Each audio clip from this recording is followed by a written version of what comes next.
ശരീരത്തിൽ നിന്ന് ബ്ലഡ് വരാൻ അനുവദിക്കാതെ മരണത്തിൽ നിന്ന് വിടുവിച്ച കർത്താവ്, ഇനി നിനക്ക് എന്തെങ്കിലും ഒരു കാലത്ത് മരണമുണ്ടായാൽ അത് നിത്യമരണമാകാതിരിക്കേണ്ടതിന്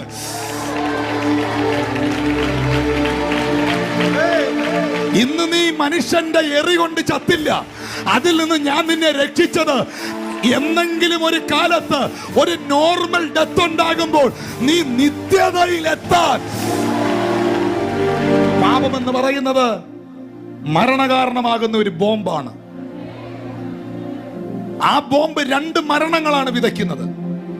ഒന്ന് ആത്മീക മരണം, 2 ശാരീരിക മരണം.